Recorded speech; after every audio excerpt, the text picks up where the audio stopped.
When making a voting decision, every voter is contemplating two major categories. What are they for? What are they against? And so it's totally natural to, in addition to the positive reasons you're voting for someone, you like their policy stances, it's totally natural to say, and compared to the other person, they're way better. And this person over there is really bad. Fine. But in our case, it actually is most pressing that we're against the threat that's posed, and then we're for the advocacy for democracy of Vice President Harris and her allies. But there is, aside from what we're against, being Trumpism, MAGA, there's this long list of policy things we want to see achieved. Positive things that we're for based on policy, completely setting aside all the reasons we're against the other guy. Sometimes I wonder if MAGA didn't ever mischaracterize their opponent, if MAGA only spoke about what's in their for category, if they'd have any case, if they'd be able at all to speak in front of their wannabe constituents. Here is an example. We've looked at this before. Then we'll look at an interview with Marjorie Taylor Green, where listen to what she says, because it tells you so much about how this campaign is being run. And it's one of fear, but fear by itself. I'm afraid of Trump getting in office again, so I'll admit I'm fearful about that. And I think you should be fearful about that. But I'm also for a bunch of the principles that I want to see in our governance that is better represented by the Harris side. What is Marjorie Taylor Green really for if you completely exclude what she's against? It's tough to know. Take a look. The hypocrisy is unbelievable. Have those conversations with people. Say, okay, Camala Harris wants to take away guns. She wants to take away semi-automatic guns. Guess what? That's most guns. Most guns are semi-automatic. Right. But every single man or woman that is providing protection for her is carrying one of the weapons that she wants to ban. This is the conversation you have to have with people. Kamala Harris also will ban free speech.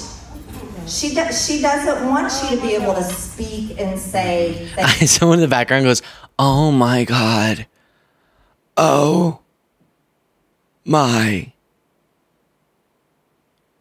God. She's gonna do it. She's gonna ban free speech."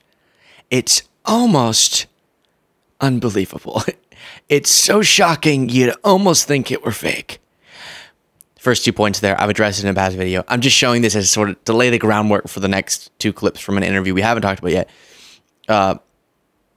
But just because I can't play it without saying, number one, yes, not all semi-automatic weapons, but in talking about assault rifles, it makes sense. It's not inconsistent for us to say average citizen just to have at their house doesn't need one of those, but law enforcement or Secret Service or military members would have access to such weapons. That's a consistent stance. I don't know why she called that hypocrisy. Number two, Kamala Harris does not want to ban free speech. Things like we should have taken ivermectin instead of been forced to take vaccines.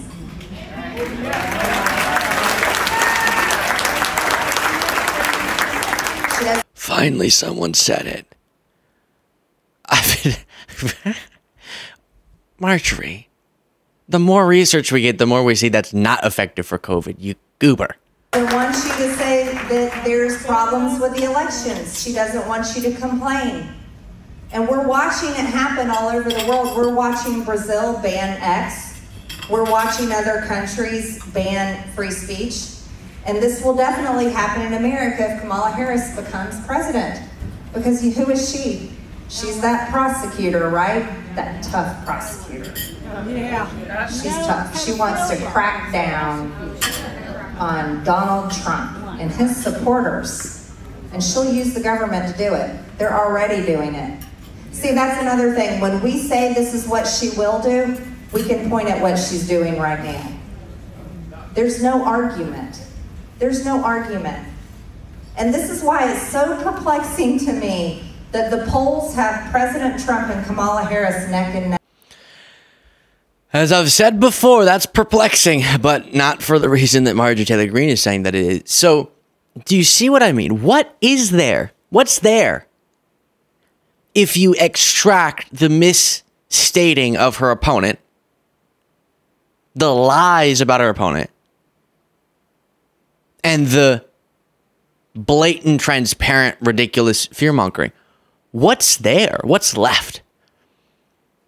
Because to do a comparison, even though I'm accurately articulating what we're against based on hard facts about what Trump did last time he was in office, still, so it's not a perfect comparison because she's lying, but still, if you extracted that completely from my argument, I'd still love for hours to talk to you about how we can do this to create more jobs through investments in manufacturing, how we can do this for our veterans, how we can do this with our tax policy to address income inequality, how we can address this problem with our healthcare system and strengthen unions this way without any talk of Trump. There's still so much that I want to talk about. What does Marjorie really want to do other than scream about undocumented immigrants but block legislation on border security? So it's really quite the example of how all they have is horrifying, scary, terrifying their followers based on false statements about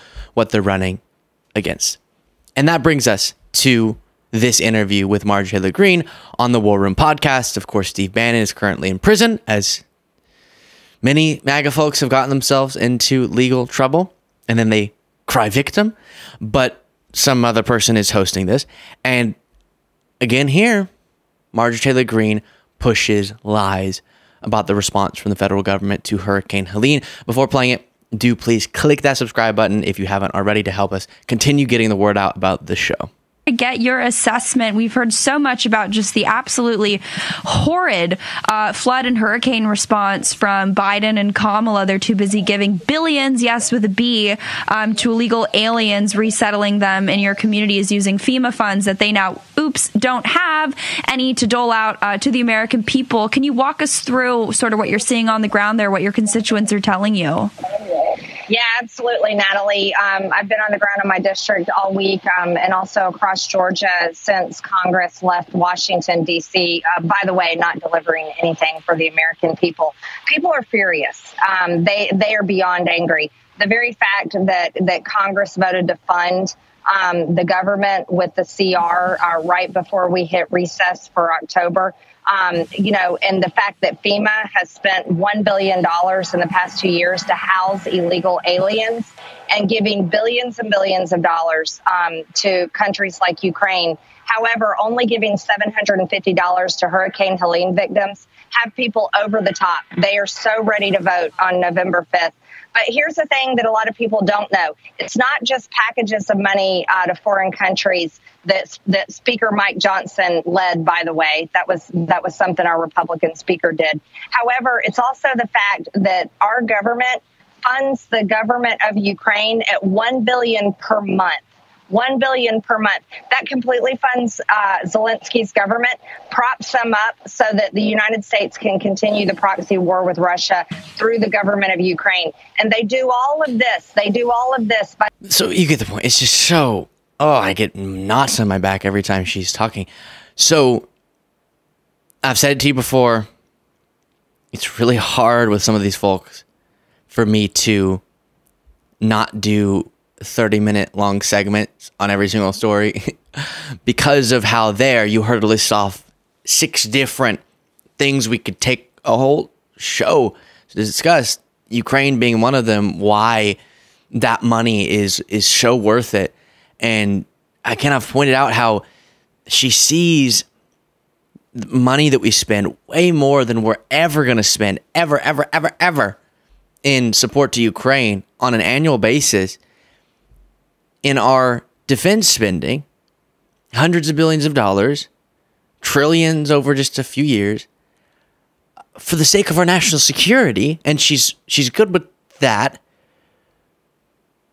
And then geopolitical interests of ours, but then doesn't see how, while a lot of money, yes, it's so important that Russia can't take over neighboring countries for global stability, for our national security.